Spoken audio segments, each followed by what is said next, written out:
Olá, estamos aqui para falarmos de um momento aí da história da arte ali no século XIX que vai inaugurar um novo momento para a arte, no caso da período da arte moderna aí, e que vai configurar a pintura de uma maneira completamente diferente, ou seja, a gente vai buscar aí uma pintura pensada nas próprias questões da própria pintura. Me parece bem difícil isso, mas eu vou explicar para vocês o que seria isso no decorrer da aula, vocês vão entender aí. Então, temos aqui o primeiro movimento ali, desse período do século XIX, uma arte essencialmente francesa, então o realismo francês que estou falando para vocês no século XIX, que já daqui a pouquinho a gente vai estar passando ali para o século XX, tá? E o realismo, como o próprio nome diz, ele tem como forma, o intuito e o preceito básico ali para os artistas, que era eliminar a mentira, a ilusão e a fantasia. O que seria isso? Os artistas do realismo, né, eles buscavam ainda, eles tinham uma preocupação em retratar as figuras o mais fiel possível do que via.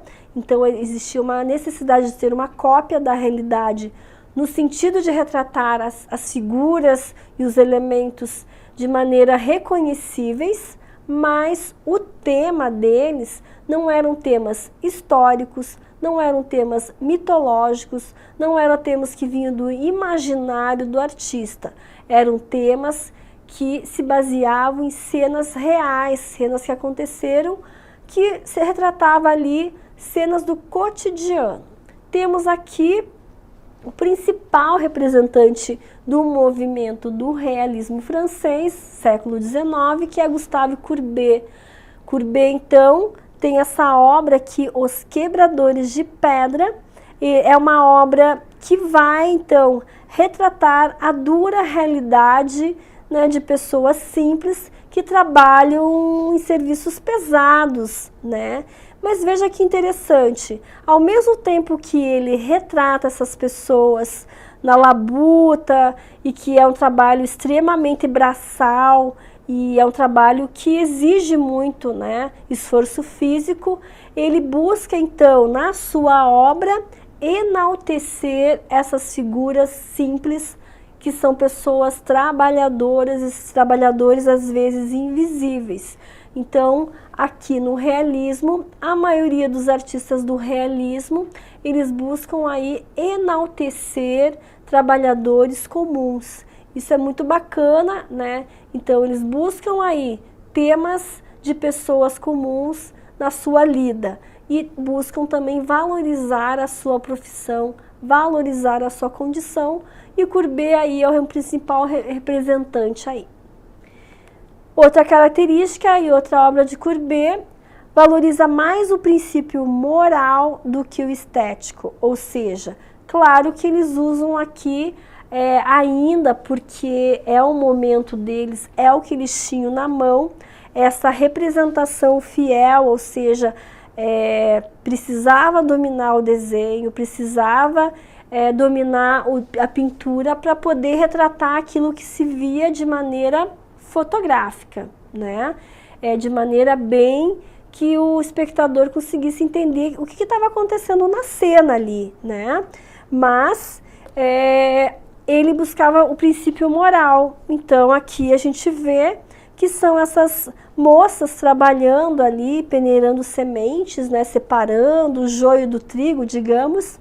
Mas então eles buscam retratá-las de maneira casual, ou seja, aqui, diferente da primeira que eu mostrei, que eles estão enaltecendo as figuras, aqui a gente vê que eles estão buscando retratá-las de maneiras despojadas, não estão posando para o pintor, para retratar essa cena, mas como elas fossem pegas aí num instante de descontração, né? E é um flagra ali, um flagrante ali de um momento descontraído.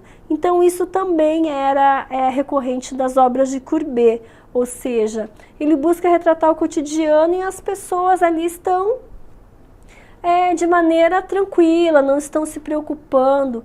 Isso para a época, para nós hoje, olhando uma pintura como essa, parece ser muito comum. Mas para a época, a maneira despojada que elas estavam, ainda mais por serem mulheres, causava um certo impacto crítico até para o período, mas era esse o preceito no qual eles buscavam, esse princípio moral do que o tema. Então era mais importante isso para eles.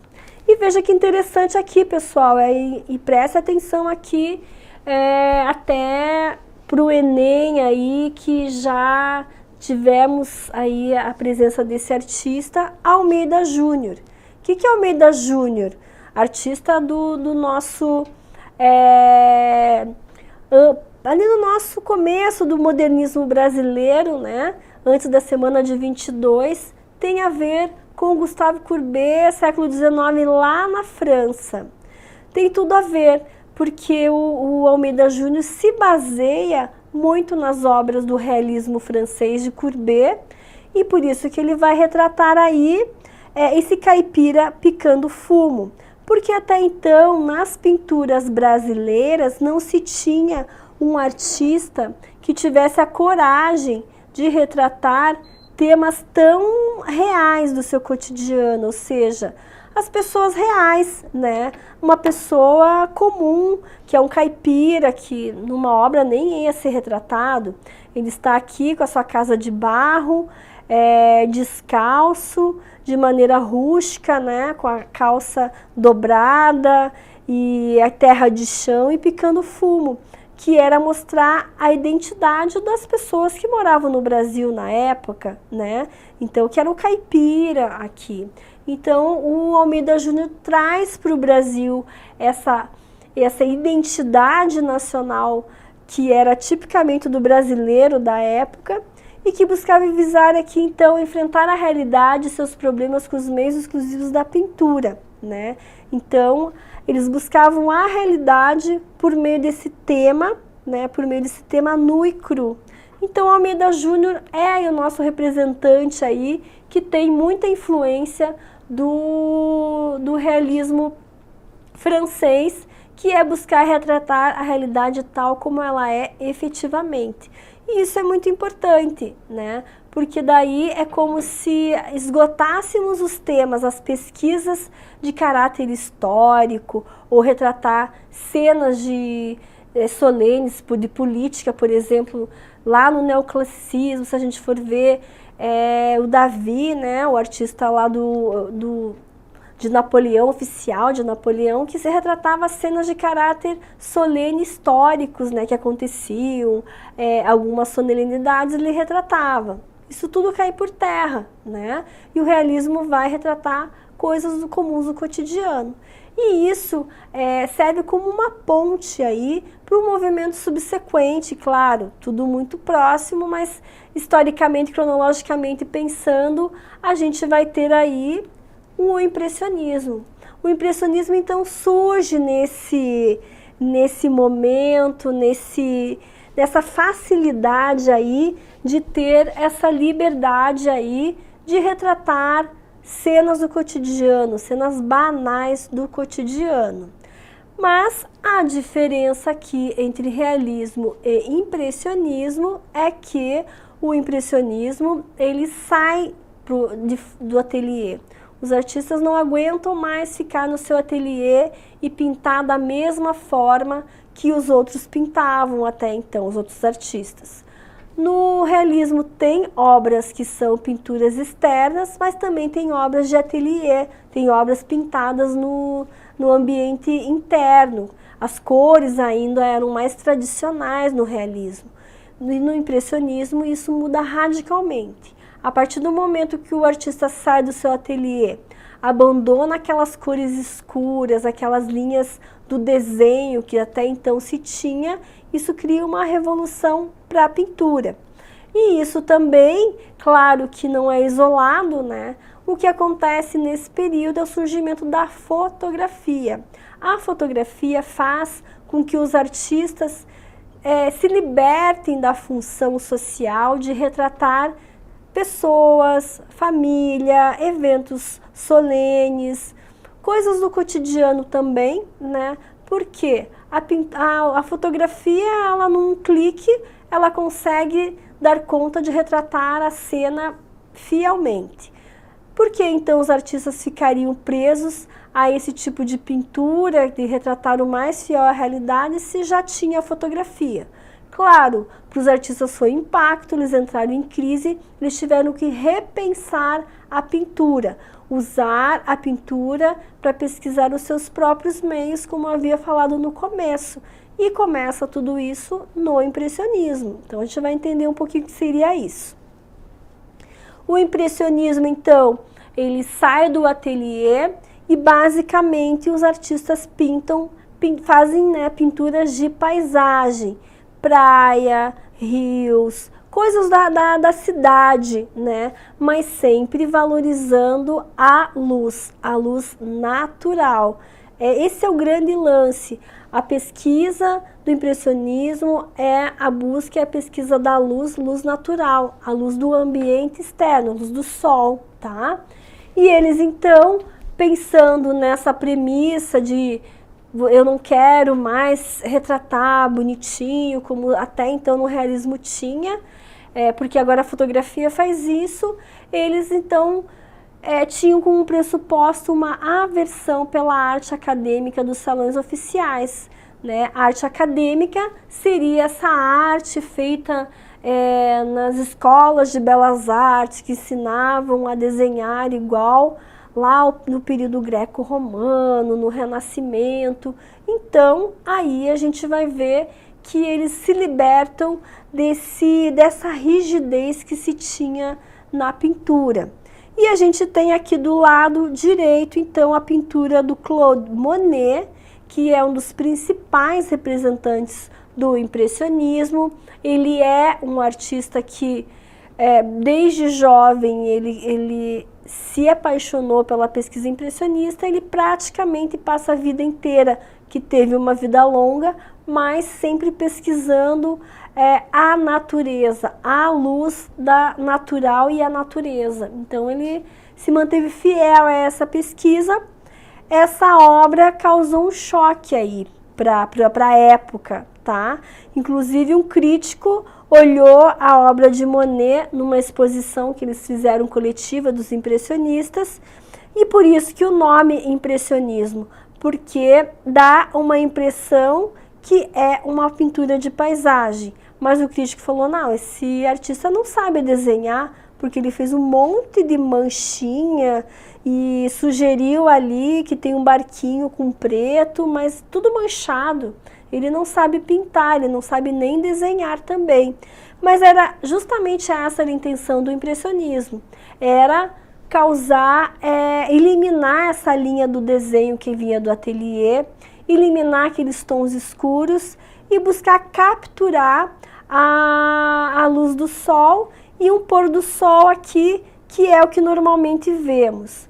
Um lance muito assim, bacana que os impressionistas tiveram, essa sacada, essa percepção, era a percepção visual mesmo. Ou seja, se a gente for observar uma pintura lá do Rococó, por exemplo, se a gente observa que o artista retratou algo que estava muito longe do seu olhar, mesmo assim ele retrata com vários detalhamentos.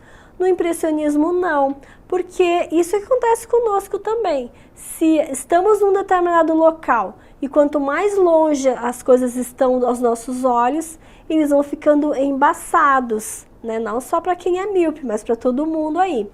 E vai ficando embaçado e a gente só vê uma névoa, uma coisa que sugere. E no caso do impressionismo é justamente isso que eles faziam. Tudo que estava próximo estava um pouquinho mais nítido, e a partir do momento que estava tudo longe, eles esfumaçavam, manchavam, dando uma sensação ali daquilo que os olhos efetivamente conseguem ver. Então é bacana porque é uma pesquisa ali visual da luz e também dessa percepção visual de como enxergamos as coisas. Então o impressionismo é importante por causa disso também. Outra característica por causa dessa influência do realismo, eles tinham uma orientação realista. Seria retratar coisas que aconteceram de fato. Eles não inventam nada da sua cabeça, do seu imaginário, do seu subjetivo, mas eles buscam retratar coisas que eles efetivamente viam no cotidiano. E aqui também uma cena que é uma cena externa, tá? Mas uma cena que acontece aqui com pessoas. Então também era muito recorrente eles retratarem pessoas no seu cotidiano, mas nesse ambiente também natural. Tinham pinturas também internas, mas era mais comum pinturas externas, e nesses momentos festivos, esses momentos de descontração também. Mas é interessante aqui que observar que a presença da luz do sol aqui, ela é recorrente, né? Temos aqui o céu azul, as árvores, e essa faixa de luz aqui é muito interessante. E também buscando aí retratar temas reais. Então, nada de invenção da subjetividade do artista, porque eles estavam investigando a ação da luz sobre os objetos, sobre as pessoas, e como é que isso acontecia diante de uma situação real, tá? Outra característica do movimento aqui, o total desinteresse pelo objeto, preferindo paisagem e natureza morta. Temos aqui uma outra paisagem, uma outra pintura de Monet, tá? E veja que novamente aqui ele vai retratar como aquela primeira pintura que eu mostrei para vocês. Nossa, tudo manchado, né? Então aqui a gente tem os barquinhos e aqui a gente tem o reflexo deles na água. Mas né, como a gente efetivamente vê. A gente não vai ver aqui ele todo definido, mas a gente vai ver como manchas mesmo, como reflexos. E isso era o que ele retratava. O que eu havia comentado com vocês também da percepção visual é que tudo que está longe a gente não vê com definição, a gente vê meio manchado, meio desfocado, com pouco detalhamento. E é isso que que os artistas do impressionismo buscavam e valorizavam. Então isso é um avanço para a pintura, isso é um avanço muito grande, porque os artistas aqui não estão mais preocupados em retratar o tema. O tema não é mais importante. Aqui é a percepção visual, é a luz, são questões da pintura pela própria pintura, ou seja, questões plásticas, questões de investigação da natureza, às vezes até parece quase científica, porque eles vão observar como é que a luz, o sol na luz do meio-dia, como é que no pôr do sol vai modificando, as cores escurecem, as cores ficam mais claras, né? Então tudo isso a pesquisa da própria pintura, das questões da própria pintura. No caso aqui, o impressionismo são os pesquisadores da luz. E outra característica aqui, que a luz se identifica com a cor, não tem efeito de volume, não tem diferenciação do objeto e do fundo, tá? Então aqui o que é interessante é como que o objeto se configura a partir da ação da luz, isso que é interessante. E essa catedral aqui, Monet retratou-a de várias horas do dia, então ele claro, né, ele fez essa pesquisa durante vários períodos, não foi de uma vez só, porque ele não está trabalhando com fotografia, ele estava trabalhando com pintura, e ele retratou a mesma catedral, na mesma posição, em vários horários do dia. Ou seja, bem pela manhã, quando o sol estava nascendo, ele vai configurar a pintura de uma maneira, depois antes do meio-dia, no meio-dia, no caso essa pintura em que ela fica clara, às vezes quando a gente olha contra o sol, a gente não consegue enxergar nada, aquele clarão, né? E as coisas ficam muito claras, assim, quando está no alto da luz. Depois da pintura, depois do meio-dia e no final da tarde. e cada hora parece que é uma outra catedral. A gente tem a impressão de que é um outro local que não parece ser o mesmo local. Para a gente ver que luz é tudo na pintura, né? Na fotografia, se a gente for pensar, a fotografia é luz, né? A essência, a base da fotografia é luz. E para o impressionismo também, porque também ali, surgimento da fotografia junto com o impressionismo, parece-me que eles estão aí pesquisando a partir do mesmo foco, né? A luz. Então aqui, luz é tudo e a gente vai ver aqui que a luz vai se identificar com a cor, ou seja, a luz modifica a cor. Por quê? Aqui no meio-dia o objeto vai ficar mais claro por causa da luz e ele vai retratar de uma cor diferente. Se é lá no final da tarde, tem aquele pôr do sol alaranjado, a luz vai estar mais escura e o objeto vai ficar mais escuro também. Então, uma está impregnada na outra e aqui a gente vai ver que basicamente o Monet ele vai fazer uma pesquisa de caráter científico praticamente, né? Porque a gente vê que a pintura dele está basicamente focado nos elementos físicos da natureza, que é a luz nos seus mais variados horários do dia.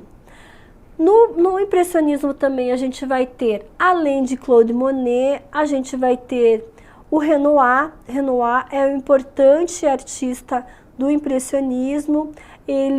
O Monet se preocupava em retratar coisas da cidade ou da natureza e de paisagem. Tinham pessoas também retratadas, mas ele também gostava de retratar, no caso, só o pôr do sol, só a catedral, como a gente viu. Como característica do Renoir é diferente do Monet, porque o Monet, o Renoir, ele valorizava retratar pessoas no ambiente da natureza, tá? Então, eles tinham um pouquinho dessa diferença. A pintura do Renoir era um pouco mais detalhada que a pintura do Monet, porque o Renoir ele tinha uma experiência anterior de pintura de porcelana, então ele buscava um pouquinho desse detalhamento. Temos também um outro artista, o Basile. Então, Monet, Basile e Renoir se revoltaram contra a arte acadêmica, se libertaram, saíram, abandonaram a arte acadêmica, a escola, né, de belas artes, e foram pintar na natureza. Eles falavam que o seu professor era a natureza e a luz. Então, são os principais artistas, mas temos também aí.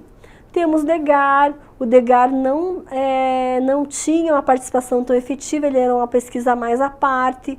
Até o próprio Manet, que influenciou os artistas do impressionismo aqui, ele era de um caráter mais realista, mas ele também se encantou com a pesquisa impressionista, ele teve um período impressionista também. E temos Cézanne também. O Cézanne é um artista super importante do pós-impressionismo, ou seja, após o impressionismo, mas ele começa impressionista. Ele também participa desse movimento impressionista, mas ele discorda de algumas questões aqui de como se configurava a linha do desenho na pintura impressionista, no qual eles abandonam aqui em função dessa pesquisa mais da luz e desse abandono de cores do ateliê, de cores de pintura de ateliê. E a gente vai ver o Cézanne, né, nos próximos encontros, no movimento pós-impressionista, juntamente com Paul Gauguin e Van Gogh. Então é interessante aí de ver que às vezes um artista participa de um movimento, não se identifica com o movimento e acaba discordando de alguns preceitos. Gosta de algumas coisas, mas não gosta de outras. Então, isso aqui que configura. E num período intermediário, então, entre o impressionismo e o pós-impressionismo, nós temos um novo impressionismo, que é o neo-impressionismo, que buscou aí, digamos, sistematizar um pouquinho o estudo impressionista, lá com o Serra e o Signac, que são dois artistas do movimento neo-impressionista, mas é um movimento muito curto, né? Porque eles acreditavam assim que o impressionismo sujava muito a tela, né? Porque misturava tudo na hora, uma tinta com a outra, e eles queriam fazer uma pintura diferente, então eles criaram uma técnica do pontilhismo, que acabou não dando muito certo ali na pesquisa, mas que o pós-impressionismo usa. A pesquisa do impressionismo, a pesquisa do neoimpressionismo para criar uma nova pintura que será no pós-impressionismo. Então, do impressionismo seria basicamente isso. Importante aí focar que é uma experiência da luz natural. Até o próximo encontro, até mais.